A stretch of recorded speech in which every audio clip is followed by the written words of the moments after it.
오늘 우리가 선택한 마태복음 11장에 있는 이 말씀은 우리가 여러 차례 읽고 묵상하고 또 그 의미를 잘 알고 있는 말씀일 것입니다. 그러나 다시 한번 말씀을 통하여 우리에게 오늘 주시는 말씀을 들을 수 있기를 원합니다. 참 평안과 쉼을 얻는 길, 이런 제목을 잡았습니다. 인터넷을 보다가 그저께 서머빌에서는 3명 이상의 파트너를 배우자로 인정하겠다 하는 시의 조례가 발표되었다는 소식을 들었습니다. 의료보험 혜택을 주기 위한 그러한 일이라고 말을 하는데, 동성 결혼도 모자라서 참으로 가족 개념이 많이 흔들리는 그러한 일을 시작한 것 같습니다. 개인이나 국가를 막론하고 자기 유익을 우선하는 그런 시대에 우리가 삽니다. 뉴스를 보아도 일본이 자기 유익을 위해서 한국을 경제적으로 쪼다가 오히려 악재를 만났다, 그런 뉴스를 듣습니다. 미국이나 중국도 서로 자기들의 유익을 차지하려고 힘겨루게 하는 모습을 봅니다. 우리가 사는 이 모든 사회 구조 속에 우리는 경쟁 속에 살아갑니다. 그래서 무언가 열심히 하지 않으면 뒤처지는 듯한 생각들이 있습니다. 그래서 휴가를 간다거나 쉼을 얻는 것 좀처럼 갖기 힘든 그러한 형편에 있는 사람들이 참 많지요. 요즘 우리가 전염병 때문에 불편하고 이렇게 집에 있는 시간들이 많아지자 어떻게 해야 될지 몰라 하는 사람이 있습니다.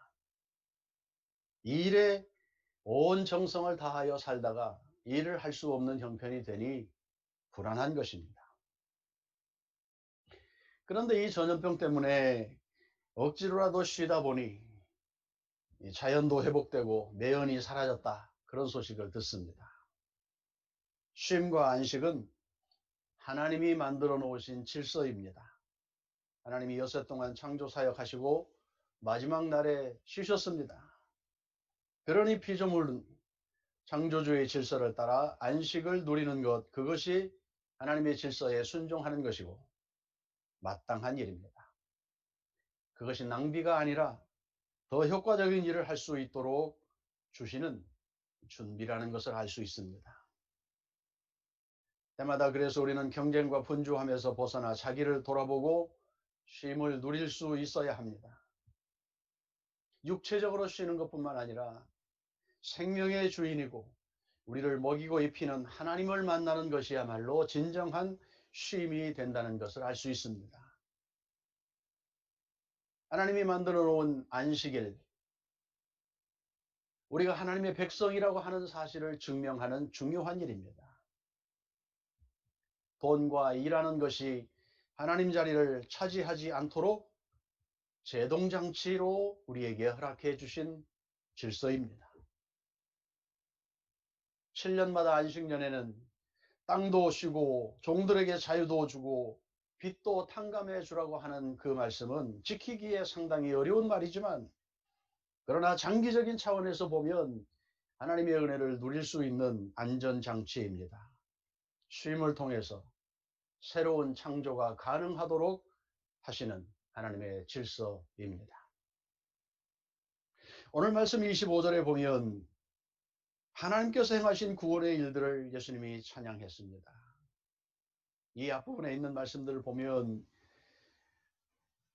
말씀을 받아들이지 않고 교만하게 있는 그 사람들, 화가 있을지어다. 고라시나 벳세다야, 너에게 행했던 그 일들을 차라리 소돔과 고모라에서 했으면 그들이 회개했을 것이다, 그렇게 꾸중하는 말씀이지요. 그러면서 천지의 주인이신 하나님께서 지혜롭고 슬기로운 사람이 아닌, 교만한 사람이 아닌 어린아이와 같은 그러한 자들에게 이 구원의 비밀을 계시해 주셨음을 감사하고 있습니다. 스스로 지혜롭다고 여기는 사람들, 복음을 거부하는 교만한 사람들, 그와는 대지적으로 어린아이처럼 솔직하고 순박하고 하나님을 의지하고 가르침 말씀에 따라 사는 사람들, 바울은 베드로전서에서 갓난아기들 같이 순전하고 신령한 젖을 사모하라 그리 말하였습니다. 이런 사람들이 어린아이와 같은 사람, 주님의 은혜를 체험할 수 있는 사람, 계시의 은혜를 받을 수 있는 사람일 것입니다. 지혜와 계시의 영인 성령께서 도와주지 않으면 하나님을 알 수도 없고 예수 그리스도를 주로 고백할 수도 없습니다. 그가 주시는 말씀 앞에 엄중하게 자신을 돌아보며 순종할 수 있는 힘은 더더군다나 스스로에게서 나오지 않습니다. 어떤 사람에게는 감추어진 구원의 비밀입니다. 그러나 우리에게는 그것이 밝히 열려져서 깨닫게 하시고 알게 하시고 믿음을 갖게 하셨다. 이것이 하나님의 은혜요, 감사할 수 있는 조건입니다. 그래서 우리가 그 은혜를 찬양하고 감사하는 것이지요. 그리고 예수님은 진정한 쉼을 주시려고 수고하고 무거운 짐진 자들아 다 내게로 오라. 내가 너희를 쉬게 하리라. 세상살이에 피곤한 사람은 물론이고 영적으로 무뎌지고 죄의 짐을 진 사람들을 부르셨습니다. 우리가 피상적인 신앙생활 할 때는 별 문제가 없어 보입니다. 먹고 살만하고 이 정도면 건강하고 뭐 그렇게 특별히 기도할 조건도 없는 것 같고, 그렇지만 우리가 하나님의 은혜를 경험하고 하나님을 만나는 순간에 그 하나님이 누구인지를 더 깊이 알면 알수록 우리 자신에 대하여 실망할 수밖에 없다는 죄악성을 보게 됩니다. 시편 38편 4절에서 내 죄악이 내 머리에 넘쳐서 무거운 짐 같으니 감당할 수 없습니다. 그렇게 시편 기자가 고백한 것처럼 오늘 우리가 다 멋있어 보이고 그럴듯해 보이지만 하나님 앞에 선 우리의 모습은 우리 스스로는 도저히 하나님을 하나님으로 아버지로 고백할 수조차 없는 그러한 자인 것을 알게 되는 것이지요. 오죽하면 바울도 로마서 7장에서 오호라 나는 곤고한 사람이로다. 이 사망의 몸에서 누가 나를 건져내랴. 그렇게 탄식했습니다. 자기 마음으로는 하나님의 법을 따르고 싶지만 육신에 속한 그 연약함이 아직도 죄 가운데 있는 자신을 그렇게 끌고 가는 것 보았기 때문입니다. 원하는 선은 행하지 못하고 원하지 않는 죄를 짓는 자신을 한탄한 것이지. 여러분 이런 것들 때문에 고민해 보셨습니까? 하나님을 기쁘게 하려고 하는 마음이 있을수록 믿음의 진전을 위해서 수고할수록 우리 스스로에게는 그만한 능력도 없다는 것을 알게 되고 영적인 일에 대하여 마음을 두면 둘수록 문제를 더 만나고 고통 가운데 처하게 된다는 이 영적 장애물들을 우리가 경험하게 됩니다.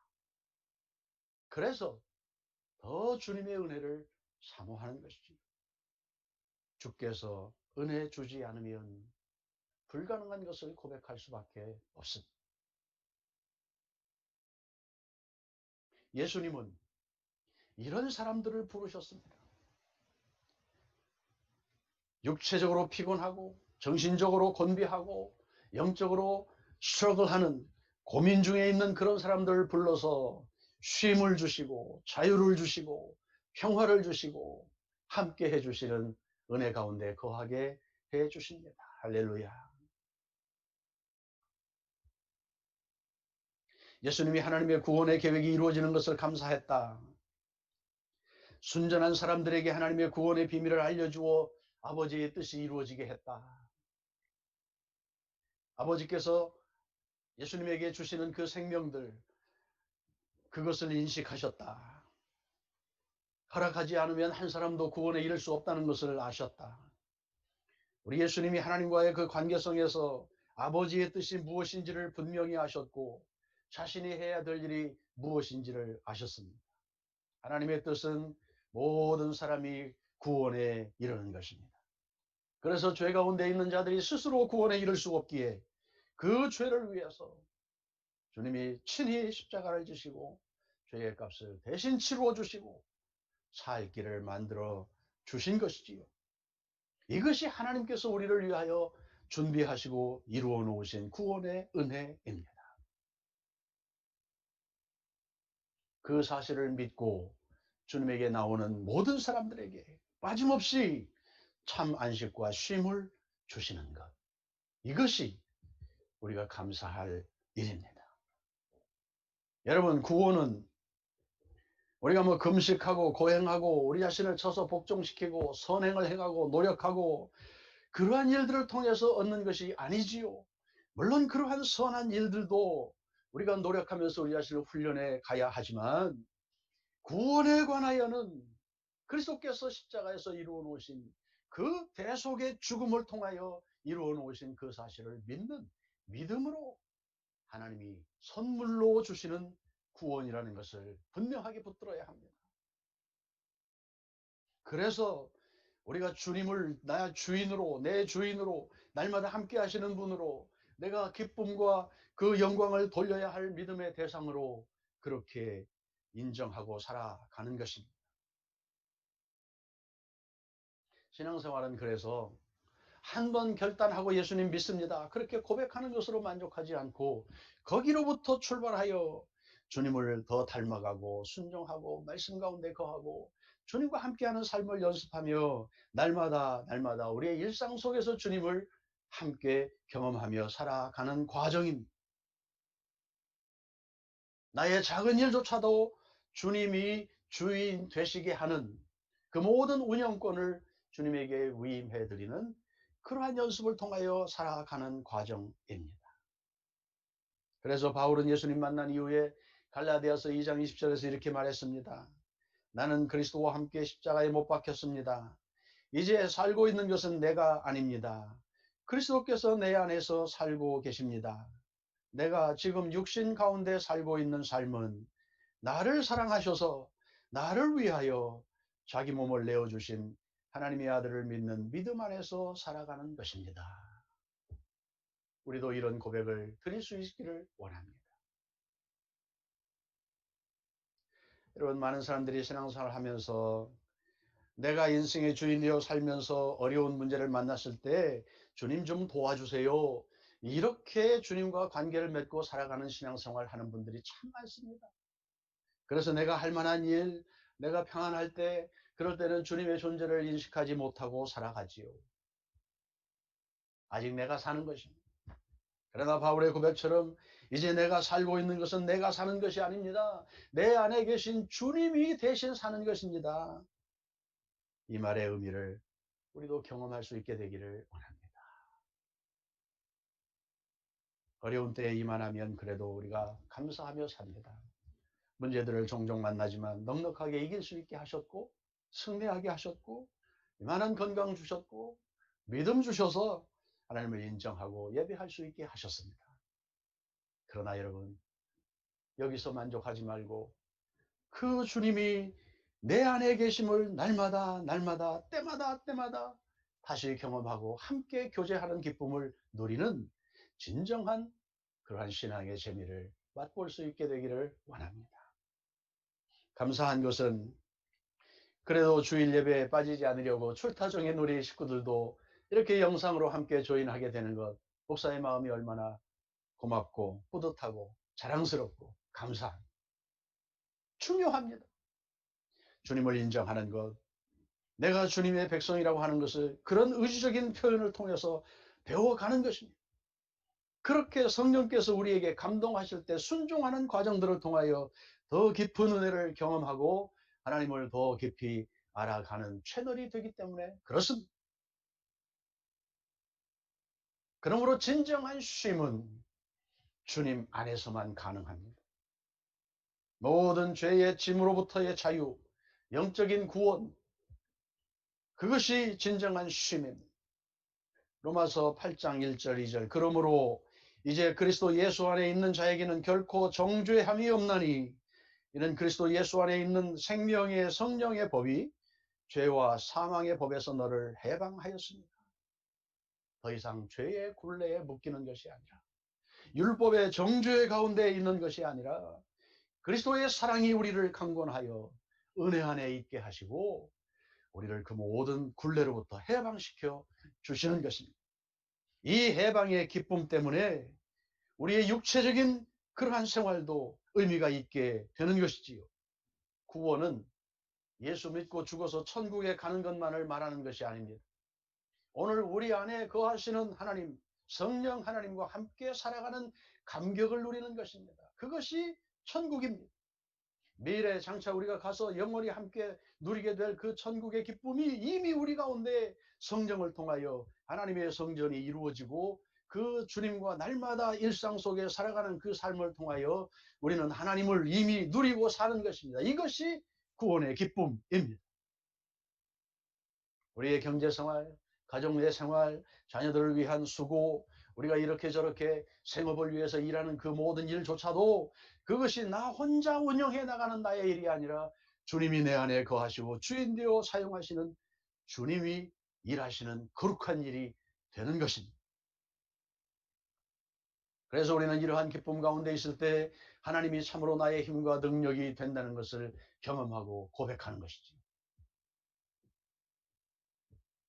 죄와 사망에서 벗어났다는 구원에 대한 확신, 내가 하나님의 자녀가 되었다고 하는 그 자신감, 비록 연약하지만 성령께서 내 안에서 우리를 격려하고 하나님의 사람으로 살아갈 수 있도록 끝까지 붙들어 주신다고 하는 그 확신이 우리 가운데 있기에 조금 실수해도, 넘어져도, 부족해도 우리가 함께 손을 잡고 나갈 수 있게 되는 것입니다. 할렐루야. 이것이 교회의 중요성입니다. 이것이 신앙생활의 비밀입니다. 성령께서 하시는 일이지요. 우리가 믿습니다. 하나님은 우리보다 더 크신 생각을 가지고 계획을 가지고 우리를 운영해 가실 때에 모든 일을 합력하여 선을 이루어 가신다. 우리의 마음대로 되지 않는 일조차도 하나님은 그 일을 사용하여서 하나님의 일을 진행하신다. 이런 하나님의 주권을 인정하며 살아가는 것입니다. 그래서 진정한 쉼을 얻기 위해서 예수님 안에 거하고 그러기 위하여 겸손하게 어린아이와 같은 마음을 가지려고 하고 성령께서 우리에게 말씀하실 때마다 순종하여 뒤따라가는 그러한 삶을 연습해 가는 것입니다. 29절을 보면 우리에게 더 큰 소망을 주십니다. 마음이 온유하고 겸손하신 주님이 멍에를 함께 매 주신다고 말씀합니다. 내가 주는 멍에를 메고 따라라, 배우라. 한 번은 경험으로 끝나지 않고 계속하는 것이라고 말했습니다. 주님이 주시는 멍에는 불편한 것입니다. 여러분, 멍에가 뭔지 아시죠? 제가 인터넷 보다가 그림이 있어서 한번 옮겨왔는데 띄워줘 보실래요? 멍에 불편합니다. 무겁습니다. 그러나 그것이 있어야 통제가 됩니다. 그것이 있어야 밭을 갈 때 똑바로 갈 수 있습니다. 대개 멍에는 두 마리 소에게 함께 씌워 밭을 갈지요. 때로는 젖먹이 송아지가 어미소와 함께 일을 하기도 합니다. 경험 없는 소를 경험이 많은 소와 함께 멍에를 지워 배워가며 일하게 합니다.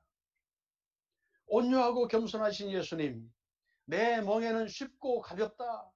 그렇게 말씀하셨다면 아마도 예수님이 우리의 멍에를 대신 져주고 우리는 그저 엄마 소 뒤따라가는 송아지처럼 예수님과 함께 하면 되는 그러한 관계를 설명하는 것이 아닐까. 예수님이 주는 멍에 쉽고 가볍다.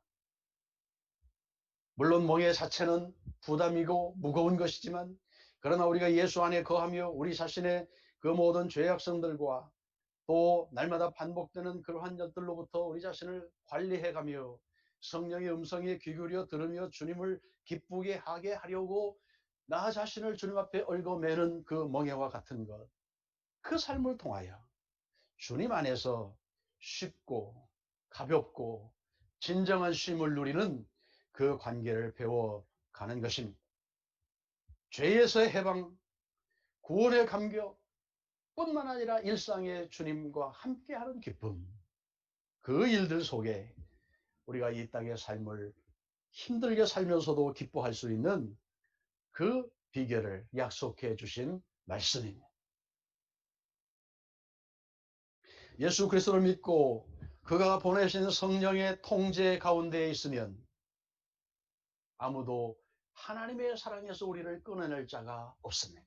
할렐루야.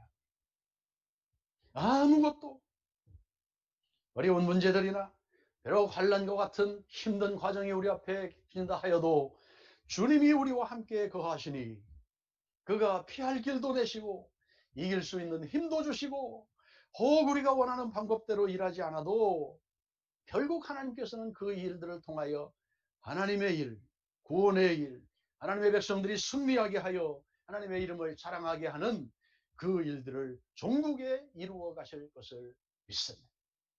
이것이 믿음입니다. 어려운 시대에 삽니다.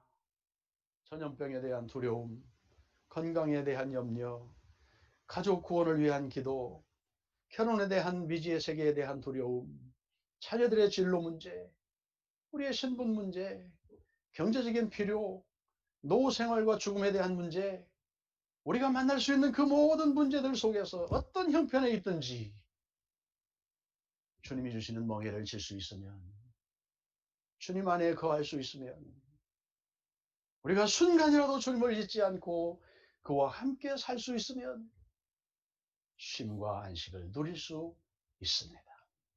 그래서 우리의 모든 짐을 주님께 맡겨드려야 합니다.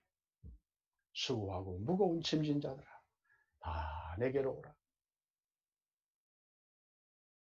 우리의 마음속에 남들이 알지 못하는 문제들을 다 가지고 살지요. 아픔도 있고 슬픔도 있고 쓴뿌리도 있고 문제도 있고 해결할 수 없는 것들도 있고 그냥 덮어놓아 버린 것도 있고 잊고 싶은 문제도 있고